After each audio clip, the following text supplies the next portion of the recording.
Dear students, in this lesson we are going to learn about the modification of adventitious root system. Alright, first we will learn that what adventitious root system means. So the adventitious roots are those roots which do not develop from the radicle but are formed from any other part of the plant. Adventitious roots arising from any part of the plant together constitute a system called adventitious root system. Now talking about the modification, or let's talk about the modification of adventitious root system as compared to tape roots. The adventitious roots undergo more diverse modification. These modifications provide some advantages to the plants. Different modification met among the adventitious roots are as follows. The first one is fibrous root.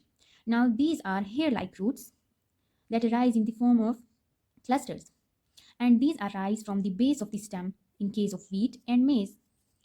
These arise from the nodes in case of grasses and arise from the leaves in case of bryophyllum. Now next one is stilt roots. Let's talk about the stilt roots, that is also the modification of adventitious root. These arise from the first few nodes of a stem and run obliquely towards the soil surface. These help the plant to fix it more firmly in the soil, for example, maize and sugarcane. The main function of these roots is what? Plant fixation in the soil. Now let's suppose these are the roots that are basically the tape roots, and this is the plant of a sugarcane. We all know that sugarcane stem has many nodes, and this area between two successive nodes is what? That is internode. Now this is the first node. Okay, before we move towards the first node, let's first discuss about the tape roots. So the roots arising from this place, this region, is what? These are the tape roots. But the adventitious root will arise from the first node. If roots are arising from the first node or first few nodes, these will be called as the stilt roots, and the function will be what? Plant fixation in the soil. Okay, next we will talk about the prop or pillar roots. Which kind of root are these? These roots arise from the stem branches. These are what? The branches of the stem.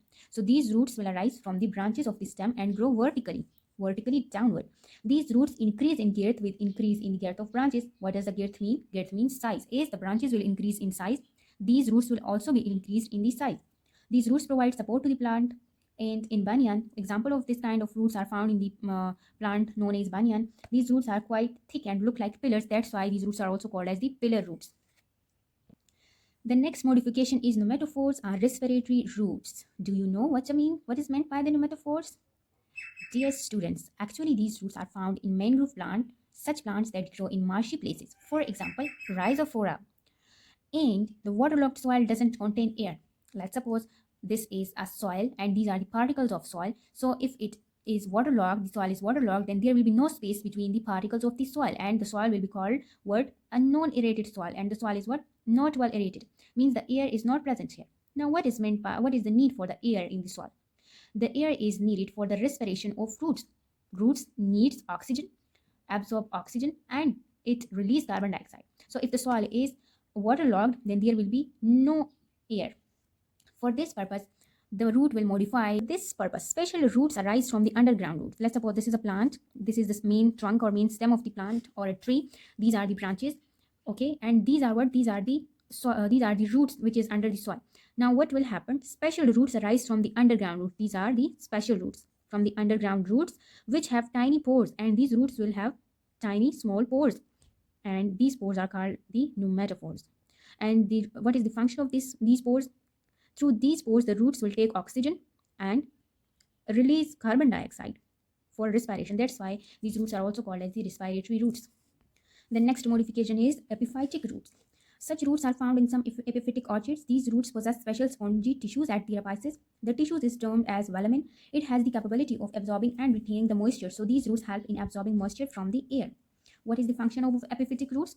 Example of the epiphytic roots, these are found in the orchids. Orchids is a family that's containing special kinds of plants. Okay, so the function of these roots is to get moisture from the atmosphere. As these plants will grow on another plant, epiphytic means epi mean above and phytic mean plant. So these plants will grow on another plant.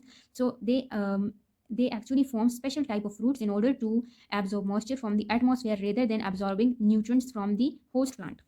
Okay, next type is climbing roots or climbing roots. Okay, so what is meant by climbing roots? Of course, the stem of these plants will be weak, so they will like to twine around the support like tendrils.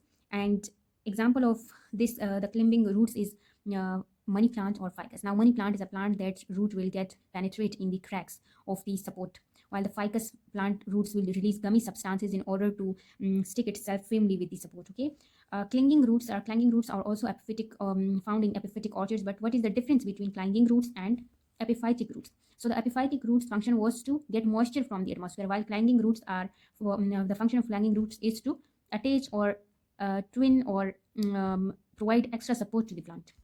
Next one is assimilatory roots. So assimilatory roots means that these roots will be leaf-like. Okay, these roots are green due to the presence of chlorophyll and can perform photosynthesis.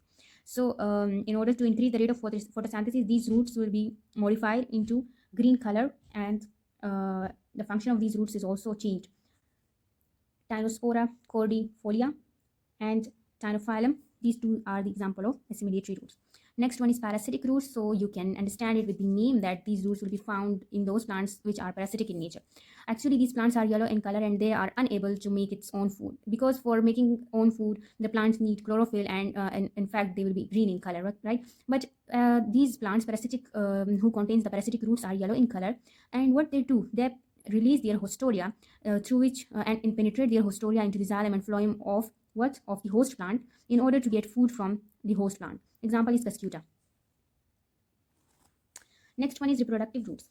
So the main function, usually we do not mention in the function of the root that it can perform the function of reproduction, and we say that there is no bud in the roots, right? But here we are discussing about the modification. So if we are talking about the modification means they will be changed from the normal function or normal structure. So reproductive roots is the modification of adventitious root, which is found in dahlia and sweet potato. What happened here is birds arise in the sweet potato. Let's suppose this is a sweet potato, okay, sweet potato root. And what will happen here, birds will arise, and from dead birds a new plant may form, a complete new plant may form. In many plants, adventitious birds develop on roots. If these are separated and put into the soil, they establish new plants, for example dahlia and sweet potato. Next is floating roots. So in some aquatic plants, the roots arise from the nodes. These roots are spongy in nature and look like a cotton ball. These roots provide buoyancy and help the plant in floating. These roots will be the function of these roots will be what? Floating. Okay, and for that floating, they are modified into spongy nature, and they look like a cotton ball. Okay, so they can easily perform floating. Example of these plants are water lily and duckweed. Next is root tubers. So due to the storage of food, the roots will get a shape of tubers. For example, sweet potato. Okay, in some plants, the underground adventitious roots become tuberous due to accumulation of food in them. These are called root tubers. For example, in sweet potato. Okay, next modification is fasciculated roots. So what a fasciculated means? Fasciculated means they will be irregular, right? So in some plants, irregular in shape. In some plants, for example, in dahlia and asparagus, adventitious roots occur in cluster and swollen.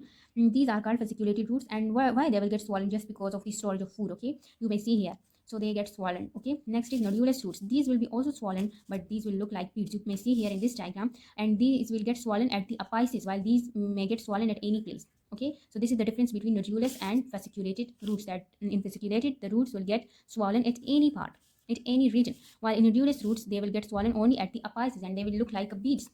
Example is Costus speciosus, mango ginger. Now the next one is annulated roots. Annulated means circular or ring form, the disc arranged in stakes. So in this type, the roots give an appearance of as if discs have been arranged in stakes. For example, epicake. Example of these is epicake. You may see here these are ring-like. Okay. Next one is contractile root. So certain plants with underground stem possess special roots that can contact and move the rhizome, bulb, or comb more deeply into the soil. For example, gladiolus and polygonatum. Let's suppose this is an onion bulb, and these roots, adventitious roots, perform the function of contract to move the bulb. Okay, they will do what? They will help in the movement of the bulb in order to get it fixed more firm and more deep in the soil. Okay, so the plant will be to protect it from the environmental stresses. Okay, so these roots have the ability of contraction and relaxation, right? And these roots are also found in the dandelion plant. Okay, now we will talk about the mycorrhizal roots. Myco word for the fungi, while rhizal means the root. So the mycorrhizal roots are short roots which exhibit association with the soil-borne fungus. The mycorrhizal roots are of following types. Number first is ectotrophic roots. In these roots, the fungus penetrate between the cell walls of the cortex, forming a mantle of fungal hyphae around the root. For example, in monotropa, the fungus hyphae do not penetrate the cell. Rather, it will be present between the cell walls of two cells. Okay, example is monotropa. While in endotrophic roots, the fungus enters the cortical cells, and the mantle found in the ectotrophic roots is not formed in these roots. Here the hyphae will penetrate the cell, okay, the cortical cells. For example, epipogone. So this was about today's lecture. Thanks for watching.